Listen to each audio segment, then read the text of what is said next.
when our wounds melt. So this is another case that we saw. This is a, I think, older Cocker Spaniel that came in to see us because it had bilateral inguinal SSIs following superficial inguinal lymph node resection.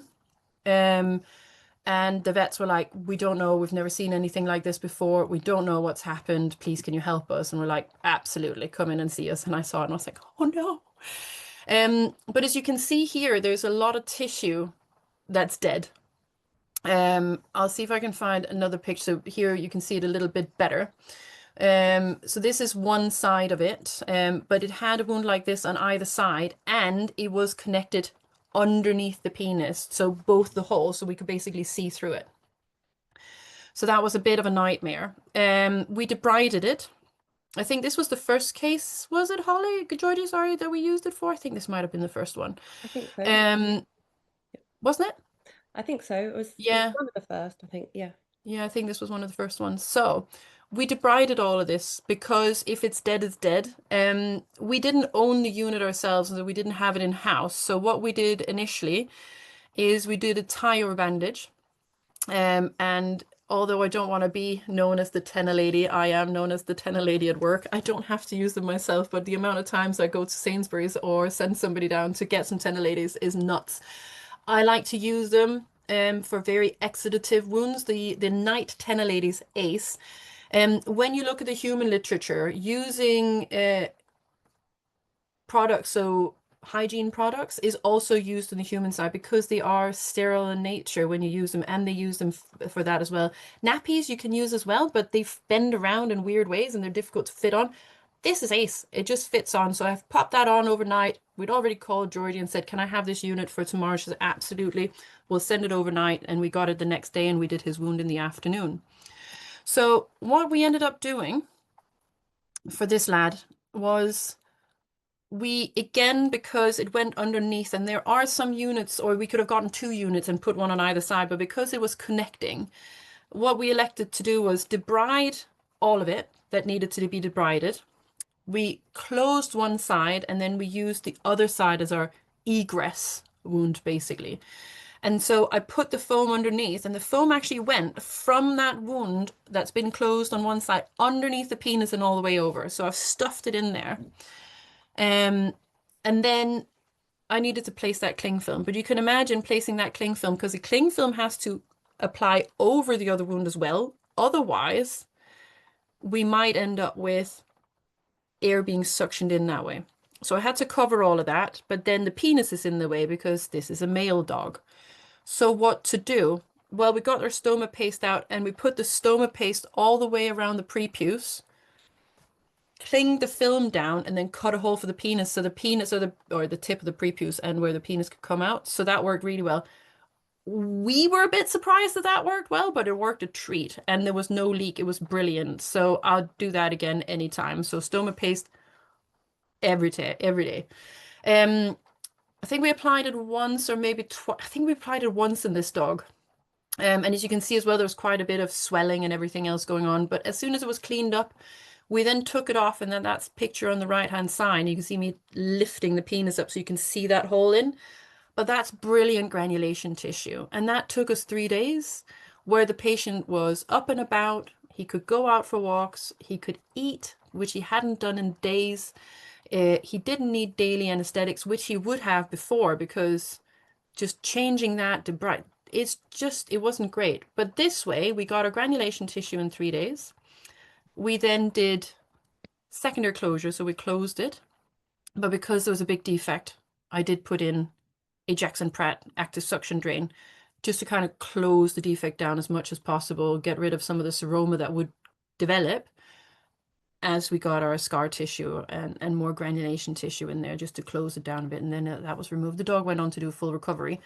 Yeah, so that was quite impressive that that unit managed to do that, because that was a big defect. But even with a defect that big, that unit didn't give up. So I was quite pleased with that, because I've worked with the Pico systems before as well, which are these small ones you can buy separately. That's a system in itself, but they just wouldn't be able to manage a wound this big. So really impressed that that we managed for 3 days. I think I went through 4 canisters in 3 days though. That was really exudative, this one. So now we have another one of our slides. And just to see if you guys remember, I am aware that you might not remember, but what is the most commonly used pressure setting for negative pressure wound therapy? All right, let's see what everybody said. 125, brilliant. So 125 is like the one to remember. If you then have anything else, we'll go back and look them up or call Georgie, send me an email. It's all fine. But this is, and I think Georgie as well, and I think we agree on this. We feel that this isn't just something you can use in a referral setting. I think this is something now that first opinion is becoming much more advanced than we were 10, 20 years ago. I do think that this has validity in first opinion as well.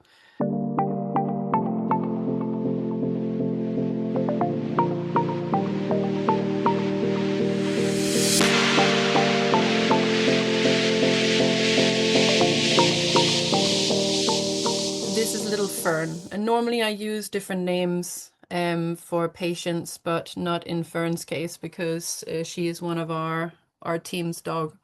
Fern was 18 months old, female neutered terrier cross that presented to us after a large dog on small dog attack. And the reason why we have nearly headless Nick down here is because Fern suffered a partial decapitation. She had her all of her abaxial muscles in the neck severed, as well as the nuchal ligament. So she came in completely ventriflexed and couldn't lift her head and in severe pain. When we did her CT scan, where you can see the white lines is where, or the white arrows is the length of the tear in the nuchal ligament. And also when we then went in, we had complete severance of the muscle as well. So what I had to do was we had to go in and reoppose the nuchal ligament. So we did a pulley suture in that, and we put the muscles back together as well. But I wasn't happy to just close this because it had been a while since the bite. And I wasn't happy just with the repair that I had to just close the wound, leaving potential bacteria in there. Plus, I think there was a paper at one point where they were looking at increased blood supply to healing areas for applying the vac. And because I had so much muscle damage, I was hoping that if I could apply the vac to the area, that I could also impose improved vascularization immediately post-op. So I put the unit on Fern. As you can see here, I partially closed it cranially. I put the foam in. This is the day when we took it out, not on the day we put it in. As you can see, we have a stoma paste at the front. And we removed it and was able to close it. But this is Fern with her vac in, and this is Fern out for a little walk. Let's see if the Look at you looking around. and that's Steph. So this is Fern the day after surgery, and even though she'd suffered so much, she Oh, there we go. let's see if I can take the sound off. I'm not sure if I can. There we go. So she is kind of lifting her head. We put these inflatable collars on her. We actually ended up putting an extra on so to stabilize her neck a bit so that she couldn't ventriflex too much and stretch that repair. But as you can see, they're very comfortable with these units on, and they can go out for walks with them and they can move around. So they're very versatile. They don't cause the animals any distress as such. And when we removed it, this is what it looked like. So again, we had really nice granulation tissue there. At this point, day 3, I was really happy to close it. And this is what it looked like when we closed. And again, I placed an active suction drain, that's tubing that sticks out at the bottom. And as you can see here, Fern came back for a visit where she had both of her cones on just to support her neck so she couldn't ventriflex.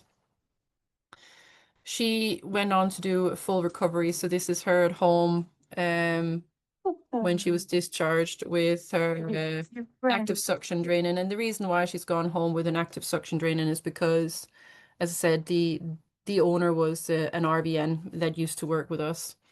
And this is Fern on the right when she'd fully recovered.